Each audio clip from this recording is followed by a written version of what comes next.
नमस्कार मित्रों, मैं हूं अवधेश कुमार। मित्रों, आज मैं इस समय देश में जो मुसलमानों के बहुत सारे संगठन ये घोषित कर रहे हैं कि कोरोना वायरस के आवरण में मुसलमानों को पीड़ित किया जा रहा है, उस विषय पर मैं आपसे बात करूंगा।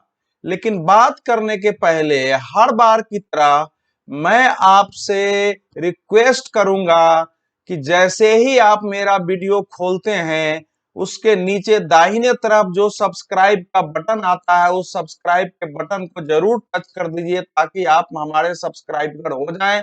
उसके साथ बेल को भी दबा दीजिए, जो बेल आता है घंटी के रूप में, उसको भी दबा दीजिए ताकि आपका मेरा वीडियो आपके पास जाता रहे।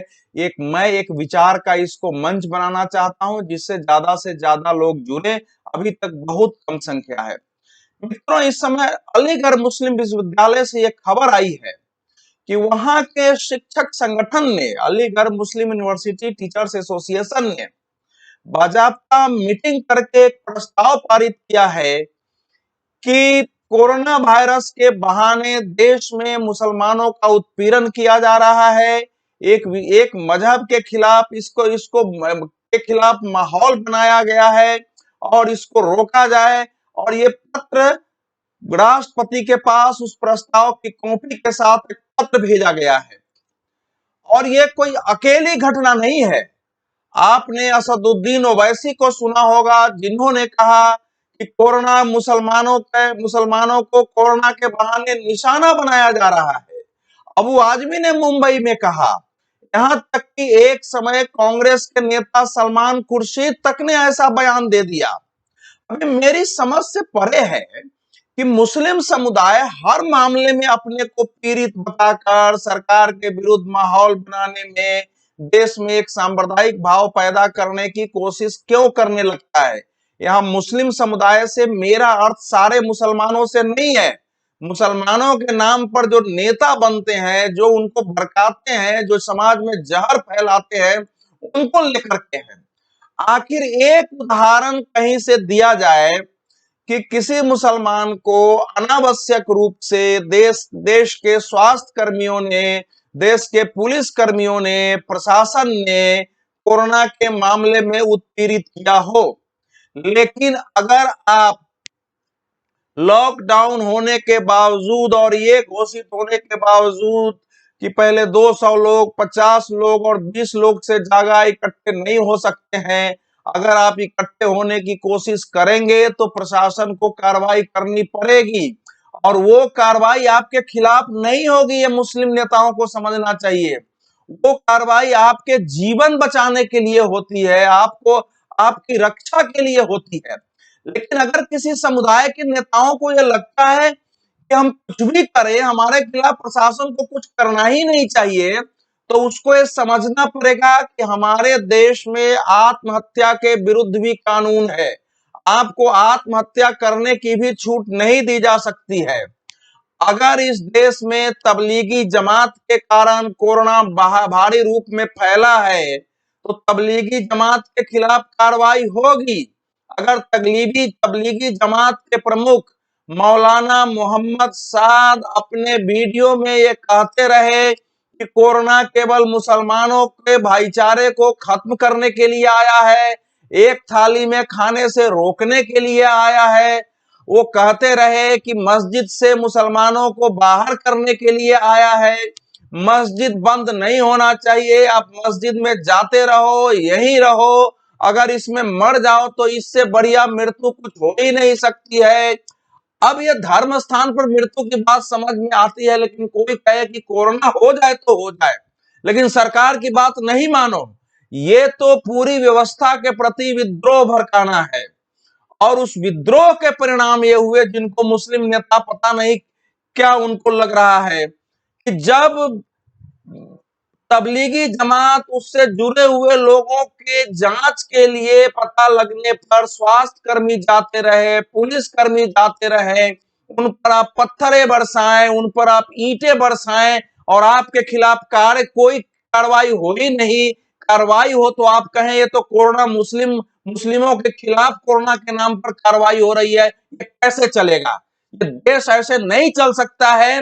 ये अगर इस देश के मुसलमान नेताओं को, इसके बुद्धिजीवियों के एक बड़े वर्ग को अगर ये गलतफहमी है जो कुछ भी करें उनके खिलाफ कार्रवाई होगी ही नहीं, वो अपने को मार भी ले तो नहीं होगी। वो मजहब के नाम पर कितना कट्टरता फैलाए उनको कोई छुएगा नहीं, तो उनको भूल जाना चाहिए कि वो समय, तो वो समय को उनको भूल जाना चाहिए। वो समय अब बीत चुका है। कुछ राज भले वोट की लालच में आपका तुष्टीकरण करें, लेकिन देश में एक पूरा वातावरण यह है कि हिंदू, मुसलमान, सिख, ईसाई, जैन, बौद्ध, जितने भी धर्म मजहब के लोग हैं, सबके साथ समान व्यवहार होगा। अगर कोई हिंदू गलती करता है उसके साथ अगर कार्रवाई होगी, कोई मुसलमान करता है उसके साथ भी होगी। अगर कोई इसको अपने को उत्पीड़ित बता रहा है, इसका मतलब वो अपने समाज का भी दुश्मन है। मैं मुस्लिम समाज से कहना चाह रहा हूं कि अगर कोई व्यक्ति जिसके कोरोना होने का संदेह है, वो जबरदस्ती मस्जिदों में, मदरसों में छिपता है और उसको लाने के लिए, हॉस्पिटलाइज करने के लिए, जांच के लिए अगर स्वास्थ्य कर्मी, पुलिस पहुंचते हैं, तो आप ये सोचिए कि स्वास्थ्य कर्मी और पुलिस उसके दुश्मन है कि उसके दोस्त हैं। आपको ये सोचना पड़ेगा। अगर ये कहते हैं कि उसके दुश्मन है, तो ये आपके समाज के दुश्मन है, क्योंकि ये जानबूझकर चाहते हैं कि हमारे लोग मर जाए, मस्जिद में, मदरसे में मर जाए, लेकिन स्वास्थ्य कर्मी और पुलिस टच न करे। आखिर अलीगढ़ मुस्लिम यूनिवर्सिटी दुनिया के मुसलमानों की एक मान्य यूनिवर्सिटी है, हालांकि हिंदू भी वहां पढ़ते हैं। जामिया मिलिया दुनिया की मान्य यूनिवर्सिटी है। इन दोनों का रवैया इस कोरोना के काल में कितना भयानक रहा है, ये देश भूला नहीं है। बाजा अलीगढ़ मुस्लिम विश्वविद्यालय में बाजाबता विरोध प्रदर्शन तक हुए लॉकडाउन को तोड़ करके, और पुलिस को कार्रवाई करनी पड़ती है।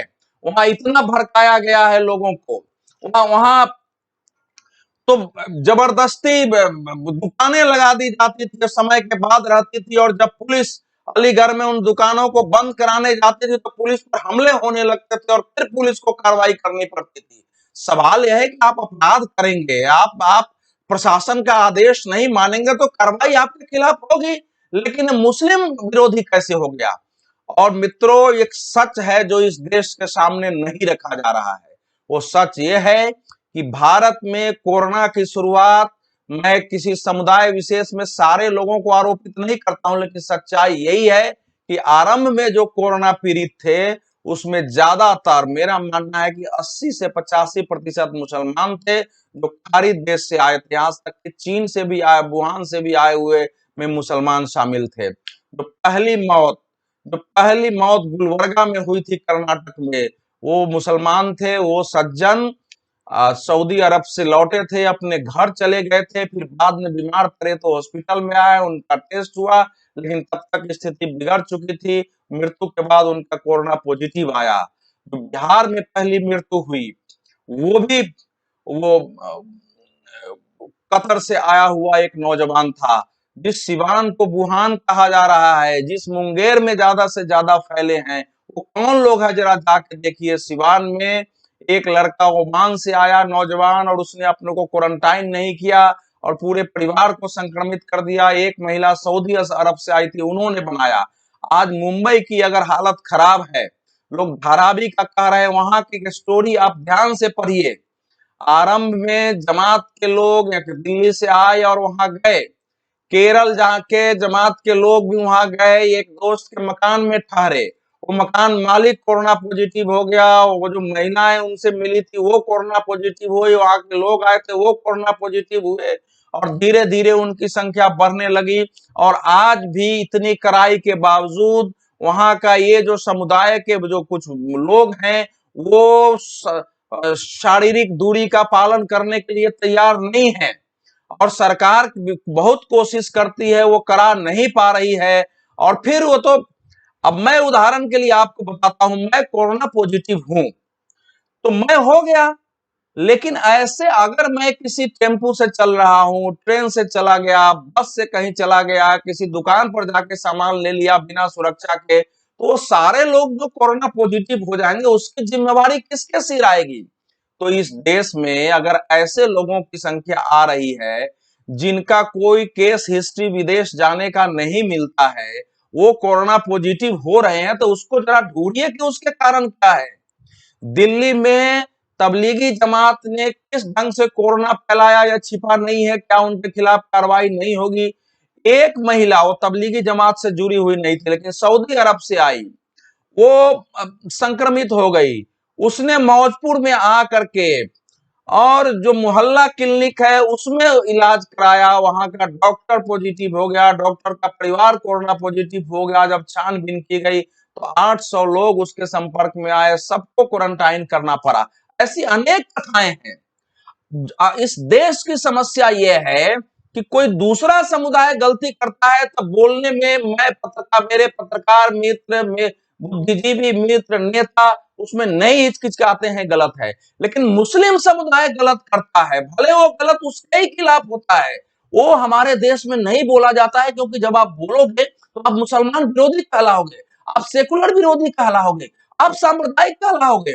लेकिन अगर सच नहीं बोलने से समाज की दुर्दशा होती है, सच नहीं बोलने से वो घातक होता है। जो सच है उसको स्वीकार करना पड़ेगा। मुसलमानों के अंदर जागरण की, उनके एक बड़े वर्ग को सभ्य बनाने की, उनके बड़े वर्ग को ये बताने की कि मजहब को मानते हुए भी आप देश के अनुशासन के, प्रशासन के अनुशासन में रह सकते हैं। मजहब को मानते हुए आपको कोरोना के लिए जारी किया गया जो प्रशासनिक निर्देश है उसका पालन करना चाहिए।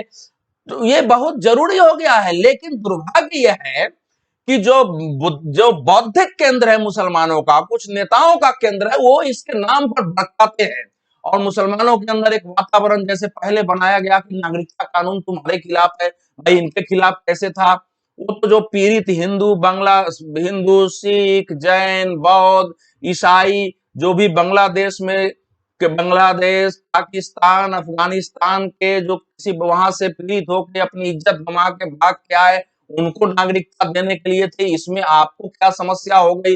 लेकिन पूरे देश में भड़काया गया। नेशनल पॉपुलेशन रजिस्टर 2010 में भी बना, 2016 में अद्यतन हुआ, किसी को समस्या नहीं हुई। लेकिन इनको समस्या हो गई, ये धरने पर बैठने लगे। आज जो दंगे हो रहे हैं, दंगे हुए थे दिल्ली में, उसमें ये लोग पकड़े जा रहे हैं। अब आप कहें कि ये सब उत्पीड़न है, तब तो फिर किसी अपराधी को कोई सजा देनी ही नहीं चाहिए, फिर तो कोई समस्या ही नहीं है। अगर कोई मुसलमान, चाहे वो तबलीगी जमात से जुड़ा हो या किसी से जुड़ा हो, अगर हॉस्पिटल में रह करके हॉस्पिटल का अनुशासन नहीं मानेगा, महिलाओं के साथ, नर्सों के साथ अभद्रता करेगा, थूकेगा, उस पर थूकेगा, गालियां देगा, खाना फेंक देगा, खाना लेने के लिए तैयार नहीं होगा, अलग अलग प्रकार से कहेगा हमको बिरयानी खिलाओ, हमको फलाना खिलाओ, और तो उसके खिलाफ मुकदमे होंगे ना ठीक करने के लिए। तो उत्तर प्रदेश सरकार ने यही किया है, ऐसे बदमाशों को ठीक करने के लिए मुकदमे किए हैं। जहां समय पर दुकानें बंद करनी थी, नहीं बंद किए, आ गया, उनके खिलाफ मुकदमे हुए और देश में हुआ है।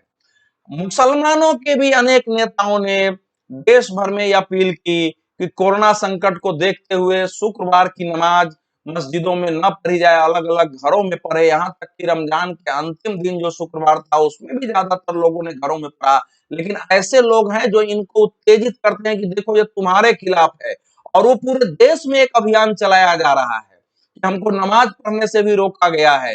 जबकि आप देख लीजिए सऊदी अरब में मक्का मदीना तक बंद है, कब इसके पहले बंद हुआ था, काबा कब बंद हुआ था, वहां मस्जिद में नहीं जा रहे हैं लोग। सऊदी राज परिवार के 125 से ज्यादा लोग कोरोना पॉजिटिव पाए गए हैं। लेकिन दुनिया का इस्लाम अलग है, भारत का इस्लाम अलग है। मेरा अपना मानना है कि मुसलमानों के अंदर जो ये वर्ग है जो अभी तक मानता था कि हम जो चाहेंगे वही होगा, हमारे साथ हम जो चाहेंगे वो ऐसे ही व्यवहार होगा, ये संभव नहीं है। ये देश के विरुद्ध होगा। इसके कारण दूसरे समाज में आपके खिलाफ वातावरण बनता है। अगर आपके नहीं नेता सुधरेंगे तो उनको कानून के तहत सुधारा जाएगा।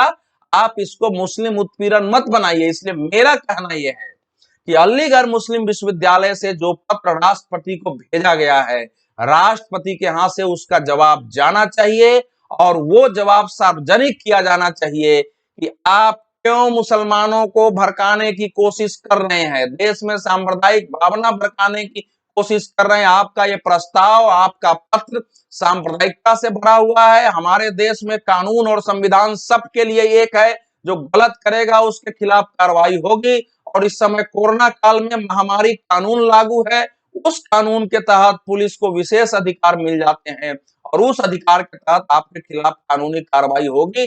आप इसको एक समुदाय के उत्पीड़न का मामला मत बनाइए, नहीं तो झूठ बोलने के, सांप्रदायिकता फैलाने के चक्कर में आप सबके खिलाफ भी मुकदमा कायम किया जाएगा।